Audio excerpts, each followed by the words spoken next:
Hey legend! So today I want to show you how to use the Custom GPT OS dashboard. And when you download the product, you will see two things. The first thing is Custom GPT OS, which is a dashboard. And the second thing is Custom GPT Assistants, which are personalized AI assistants that will support your process. If we first look at the dashboard, here basically it's the home page. Here on the left hand side we can see the graph showing all the live GPTs and what are the categories. We have a quick capture where we can either add a new idea, which will add the idea to our idea vault. GPT idea 1, let's say. Description, testing, status, brain dump and ideas. We can assign priority and we can assign what category. Let's say automation for simplicity. The second thing is a button that will add a new resource. If we have a new course, a YouTube video or something we want to add, we can add it here. Test resource number 1. Below we have a tracker for ideas, which shows how many total ideas we have, which ideas are under construction, and how many ideas are finished. We have a place for quick notes, and at the bottom we have a database. Please don't delete this database, because if you do, you're going to lose functionalities of this dashboard. On the right hand side, we have all our GPTs that we either created on top, self-built, or were created by other creators, the ones we can find online, and each of them we can assign a link so we have a direct access to them. Now let's dive into the dashboard itself. First is the learning parts. Before I dive in, you move around the dashboard with the navigation buttons. I designed this dashboard to look like a website. So on top you have the main titles or the main headings, the main buttons, and on the left hand side you have the subheadings for each. So we click learning, we go to the study space. In the study space we can see all the resources that we had, either that we still need to do, or all of them, even the ones that we already reviewed, were done. Here we can see that because we pressed the button before, it also added the test resource here. The next thing is Custom GPT Mastery. Custom GPT Mastery is a course, a free course on Custom GPTs, divided on 3 segments: Intro to Chat GPT, 20 videos, more than 7 hours of content; Exploring Custom GPTs, 20 videos, around a little bit less than 7 hours of content; and the last, Use Cases, again 20 videos and more than 9 hours of content. So you can go through all of this at your own time, but just so you are aware of this. Next thing, under learning, we have the prompt collection. Here we have 75 prompts that you can use immediately for whatever business process you want to optimize. If you click one, each of the prompt has dedicated area, the prompt itself, and when to use it. It's important to know that these prompts can be used with a normal Chat GPT, but when we're building GPTs, we need to expand on them, and I will show you a little bit later how. And the last thing here is the use cases. So the use cases is important because we are going to be doing our research. We're going to go around and get new ideas, new information, and see GPTs that are already in existence. And here we can note down all the use cases that we see around so we don't forget them and we can use later. This concludes the learning chapter. Let's now move to the building one. Now to the most important part of the dashboard, the building part. So first we start in Idea Vault. And there are 2 ways how I typically generate ideas. Either I add ideas through the brain dump, as I did before. On the fly, I see some ideas, I get some random ideas, so I just add them and they would show up here, brain dump and ideas. You can also see GPT idea number 1 that we added from the home screen. We can also add them with this button, which is the same button as on the home screen. That's the first thing, and I'll come back to this table in a moment. The second way how I get idea is by brainstorming. So here I have a brainstorming board. I start with idea generation, let's say test 1, test 2, then I put here as much idea as possible. Then I cluster the ideas together, I screen them, and I refine them. And then I add this idea to the top table. Now, when the brainstorming is done, I simply press this button, which cleans the table completely. So I can use it for new brainstorming. If we go back up, on the left-hand side, Again, we have a tracker showing how many ideas we have. And if we move the idea, let's say here, the tracker will update if we add a new idea as well. So what do we do when we have an idea ready to proceed? We basically move it to market research. And this starts our process of actually building the idea. Now, if we move to the market research, we can see that the idea that we moved to market research now shows here, GPT idea number 1. On this left-hand side, we have ideas and ready to build, and I will show in a moment. So once we have the idea ready, we press add new research process. Let's add pricing analysis test, and then we link the ideas. So this is the GPT idea number 1. And we can add a new project for this idea, which is market research test.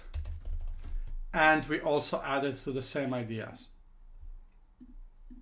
Okay, we can see that the progress is 0 and the progress on the project is also 0. Now let's add some task. We simply press here.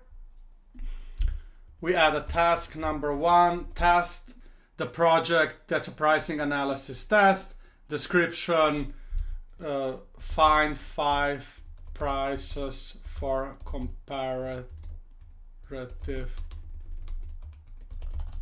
projects. Due date is today, and that's task number 1. Let's say that we want to add another task for the market research. Find out who is our customer persona. The project now is market research test. Let's leave the description and let's set the due date to 28. So I added one too much task. Here, this one. Okay, so now just let's start with the task table. Here we have all the tasks that we need to do. Here we have all the tasks that are due today, because if you remember, we added the date today, so it shows here. Here we have all the upcoming tasks and when they are due. And here we have all the tasks, also the previous task that I used for my projects. On the projects one, we have the open projects, which is the projects we are currently working on. Finished projects, the projects that we already finished, you can see 100% here, and also all projects. So both upcoming projects and the finished project, just so you have the full transparency. Now, if you complete this task, we'll see that the progress is updating. And as soon as the progress is 100, the idea moves to ready to build. And now we are ready to move to the next chapter, which is the building factory. So now we have the building factory. Here we have ideas to be used and ideas being built, right?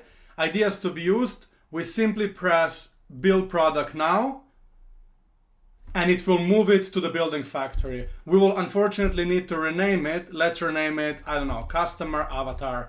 We add a description, craft powerful customer avatars. We don't change the status. We assign the priority. Let's say it's a medium priority. Who is responsible? Me. What is the deadline? 28. And that's everything that we need to put in right now.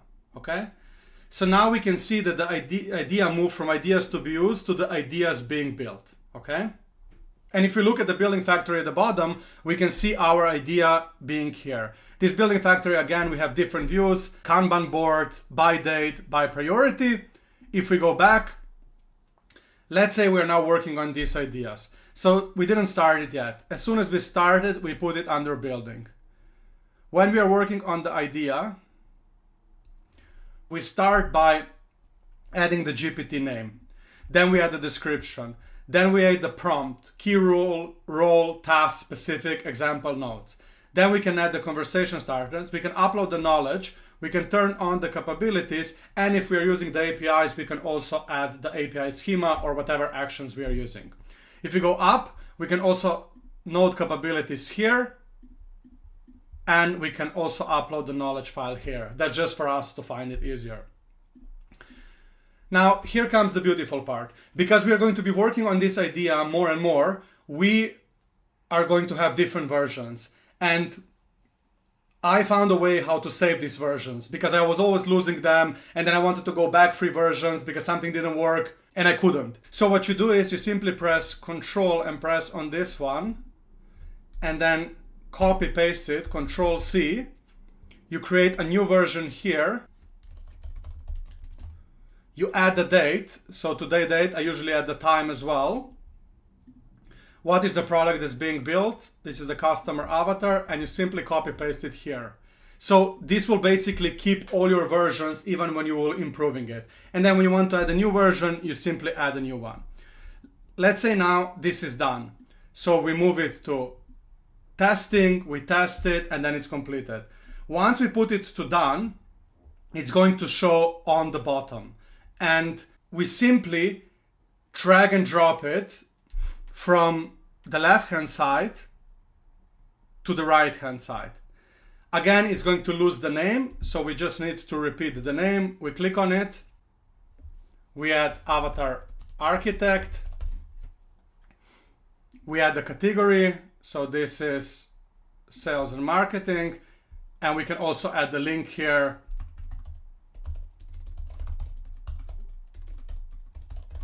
Where we are hosting it, right? So now it disappeared from here. And now I will show you something. It disappeared from here and it was automatically added to the all custom GPTs dashboard, the same one that we have on home. So basically it's a drag and drop system. On this particular page, we have the dashboard, which just mentioned. On the left-hand side, we have a tracker. So how many live GPTs we have, how many we built, how many other creators. And then we have an also tracker by category. So I designed this category, this 10 category, because these are the ones I use the most. Now, let's say they want to change something, right? And we don't want to go through the whole process. So what we do, we simply take the avatar architect which we created, this one, and we drag and drop that, send it back to factory. We click on it, and then as soon as we change any of this, priority, responsibility, and the new deadline, it's going to disappear from here. We click this button, which is quick access that will get us back to the building factory, and voila, it's back into the building factory. So we can repeat the process of building again. You don't need to always start from the beginning. You just play with this drag and drop system. Once it's done here, you drag and drop it from left to right. Once you want to change something, you go back to My Custom GPTs and you just drag and drop it back to the building factory. Now, one more important point, which is very nice. When we drag and drop this from left to right, we lost the version. But once we add it back from the Custom GPTs back, the version comes back. So we can again see all the previous versions, which is pretty fucking cool. Now, two more things I want to show you here. On the bottom, I gave you all the GPT instructions of how to design a very powerful prompt. Use this when you're designing your prompts, play around. Nobody has this figured out. We are all trying, but this is the best one that I found up to date. The last page here is the version control. You have the version control on the previous page, but here all the version controls are also saved. These are the GPTs that are currently in use, by date, and then all of the versions, even the previous one. So every time we want to change something, we can always come back and see all of them. Now, this concludes our Custom GPT OS walkthrough. If you have any questions, feel free to reach out directly in the email and I'll be happy to help. But before I leave, there is something else that I want to show you that I created for you. You remember at the beginning, I also show you the Custom GPT assistants. When you click Custom GPT assistants, you have access to 3 really powerful Custom GPT assistants: 4-factor analysis, brainstorming, and prompt engineering. Each of these pages are structured in the same way. What is the name of the GPT, description, how to use it, and then a link to your own personalized GPT. 4-factor analysis gives you an insights into your customer's mind. So it gives you fears, frustration, short-term wants, and long-term aspirations. And based on that, you can craft your content. Brainstorming is basically a GPT that supports the brainstorming board.